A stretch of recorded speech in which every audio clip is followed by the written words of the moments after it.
4 here. Slide this out of the way. So like I said, planning and then implementing group time activities effectively. There's a couple different ways or lots of ways you can do that, but we want to make sure that they're being done effectively as much as possible. Okay, so what is the purpose of group times or special times or times where everyone gets together? So kind of creating that classroom community piece, right? In regards to building relationships, building that community, belonging together, working together, doing all kinds of things together, right? So when we bring the students, the kids together, it's for a mutual benefit of something, okay, or enjoyment of doing something together. It's also an opportunity to share information with the students all at one time, okay? And so, to make sure nothing is left out, to be a quick way to share information with our students as well. And it also gives everyone a chance to contribute. If you think at group times or in early childhood, or like stuff at the rugs or at the carpet and getting together, sometimes it's more of an intimate setting where children feel more comfortable sharing rather than spread out in desks or at tables type thing. So everyone gets a chance to contribute. Nobody is left out, sharing a lot of information all at once. Okay? So there's 4 effective things that we need to do as teachers to plan this group time. Okay, so what is the opening? How are you starting this group time together? Okay, so you want to do something that's going to capture the kids' attention. So like on our lesson plans, we have an introductory activity, or I can't remember off the top of my head what that's called, but it's something where we're going to hook them in, right? We're going to do an activity, an event, something to capture their attention. Okay. The second part of that is the body. Okay, what is the main purpose of why you're bringing the kids together? Okay, so you're doing something to get their attention, and then you have that main purpose. Okay, that focus. Okay. The third thing is a closing, okay, signaling the end, okay, and is a transition to the next portion, the next activity, the next event, whatever it is that you might be doing. Okay, so these are pretty, I think, common, right? Opening a body or focus on the main purpose, and then a closing. Okay? And then the last one is the transitions. Okay, these are very important for young children, as sometimes kids, younger kids, will have a hard time going or transitioning from one activity or event to another without either wasting a lot of time, or there might be behavior issues that come into play here. So there's a lot of different components that can play into that. Okay, so but a transition time leads from the opening to the body, and from the body to the closing. Okay, so from the beginning to the main component of work, and from the main component of work to the closing. Okay, have fun with it. Sing songs. Have them do a chant, have them, use a timer or whatever it is that you might do, but be creative with it, have fun with it, so kids know how much time is left, how long it should take, etc. Because singing songs, kids usually know when those are coming to an end, so they know how much time they have. If you use a big like timer on like a Promethean board or something like that, that's a way so that kids know how much time they have left to transition from one thing to another. So things to prepare for in advance for group time prep. Where are you going to do this group activity at? Okay. In early childhood, of course, that's why a lot of teachers use like a large carpet area, right, to do things. So kids know where that location is at, what they're going to focus on in that morning meeting or those times. So the location is important. The focus of what you're going to do is also very important. You want to make sure that you have it, put together so that it doesn't take too terribly long. I'll think about, with our early childhood students, a short attention span, right? So we don't want to do something that's going to take, 10 or 15 minutes for us to stand up there and explain something. 3 or 4 or 5 minutes explaining, getting into an activity, having them engaged in participation. So you definitely want to focus that, whatever it is that you're going to be working on. Okay.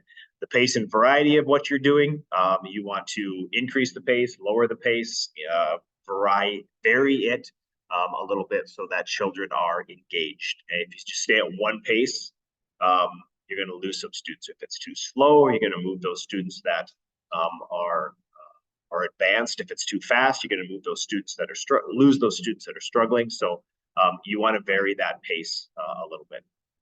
Make sure you get your materials together and ready. There's nothing worse than not being prepared and having to go and make copies or gather this stuff. So if you don't have all your materials, you're going to lose your students. You're going to end up with behavior issues. So you definitely want to have all your materials ready to go before you start. And then make sure you're actively involving the students, right? Asking them questions, bringing them up to participate, varying who's involved, who you're answering when you're asking questions. So definitely want that active involvement. Okay. So different strategies that we can use for group time should be part of your day, every part of your day for group time stuff with young children. Okay? And it might be 10 or 15 minutes. It might be 10 or 15 minutes 5 times throughout the day. It might be half an hour for one time a day, whatever it is. But make it a part of your day each day. Okay? Make sure you can see the kids and they can all see you so that you're sitting or standing somewhere where that's at. Talks about scanning the group continually, right? Checking for understanding, checking for behavior, just seeing what's going on with your group. Use voice, face, and gestures to maintain children's attentions, right? So changing your voice up and down, right? Or whatever that might look like, singing once in a while, but doing things and varying what you do with your voice, your facial reactions, and with your hands or your body or whatever it might be, that helps to keep the children's attention. Because if you just do something very monotone and don't change things up, you will lose the kids' attention. Okay? I talked about having materials prepared in advance already. Any props that you have, you want to make sure you use them effectively, right? And make sure that you do have some props. And this could be things like a pointer or some manipulatives or whatever it might be that the kids might be using or that you might be using. You want to make sure that you're doing things effectively and efficiently with them. Okay? Involve kids to set rules and guidelines about group time. Okay, and so that's an important piece. You can have things that you want the children, expectations that you want the children to follow, but it's also good to have them be involved in some of that as well. Ask them if they think it's fair, if they agree with that, why they agree with it, why they don't. Also, they might come up with some rules as well in regards to how the behavior and expectations during group time. And active participation, some activities here, hand motions, filling in words, helping to tell story, movement activities, handling props. These are all things that we can put together in our group time. Right? So hand motions would be reactions, right? Having kids react to certain phrases or certain things in an activity or reading the book, right? So helping to tell a story, you're reading a story, asking kids, what do you think is going to happen next? Filling in words. What is the next word? What is this word? What is, so there's lots of different things we can do while we're doing activities and events to engage the kids. Okay? Of course, getting them up and moving is good as well. And then having them help us with different types of props as well. So giving kids choices is also a good opportunity for group time. It might be a choice of a book. It might be a choice of an activity. You might have smaller groups that you're doing things with. So giving them an opportunity to pick and choose between some groupings is also an important way to keep them involved and engaged as well. So one of the reasons why we're also scanning our kids and our students is to see and gauge their participation, right? So change or shorten activities that are not working. If you're losing the kids, if they're not understanding, they're not paying attention, the behavior is kind of difficult, it's okay to pivot and shift and change things. If it's not working, it's fine to fix that. Okay? Extend activities that children enjoy. If they're really engaged, they're really working on something, maybe you can't extend it that day, but maybe you will carry it over a day or two, even if you weren't planning to. Okay? So those things are important as well. Plan future group times based on what you observe. So if you see something that kids are, gaining an interest in, or they're talking about things that are of interest to them, or maybe they're not of interest, but they are curious about it. You can take some of that information and then plan your next group time, plan a group time down the road to include that. So it's important in the observation of kids that we see what they're doing, and that we take that information and we use it to plan for some of our class times and group times.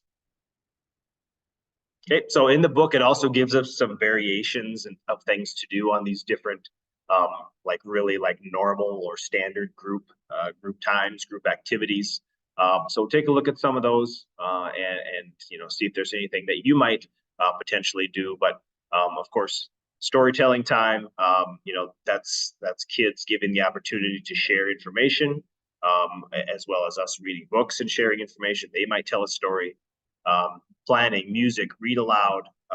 Again, that can be a time with our older kids or older, lower elementary kids, where they might read aloud. Everybody follows along in a book, and they're taking turns reading aloud. It could be a small group that they're reading together as well. Whole group dramatic, so a little bit of acting, playtime. You can do class meetings. Mini lessons, author's chairs, where children would potentially read something they have written to the class. So there's lots of different things that we can, lots of different standard group time activities that we could potentially change and adapt for each group. So this is something, to consider, so it gives us some examples here. Storytelling is going to look much different for a 3-year-old than it is for a 6-year-old. Okay? Same thing with instruments and music. So all these different standard group time activities, there's going to be variations depending upon age, also engagement level, ability level. It's going to look a little bit different for each of those. And then it talks about a few things to try to avoid if possible. So being unprepared, of course, is something that we don't want to do, but it will happen from time to time. Things will come up. We may not get things done like we thought we would. We might be a little bit unprepared. So if that is the case, things may not go as smoothly as we want to. Using large group time when small groups would be better. That'll take a little bit of practice to start to understand when should I split my class up into smaller groups to make this activity or this lesson go a little bit better. Using inappropriate materials. Examples might be super tiny little manipulatives. Can be difficult to use with younger children, right? Dice or jacks or things that you might be using for math. Those are probably a little bit more appropriate for our elementary children than our early childhood kids as well. Okay? Too many routines in one group time, too many directions, too many routines can get a bit confusing. So you want to make sure it's the appropriate amount of routines and directions at a time. Waiting too long to engage children. I did kind of talk about that a little bit, but if you're up there as a teacher and just talking for too long, you will lose kids, right? So you have to be asking them questions. You have to be engaging them somehow. There's got to be some active learning going on with that. So, and not allowing group times to go on too long. There's got to be a limit. There's got to be some transition to another activity to keep their attention and to keep them engaged in what's happening there. Okay. And that's it for a very brief overview of this group time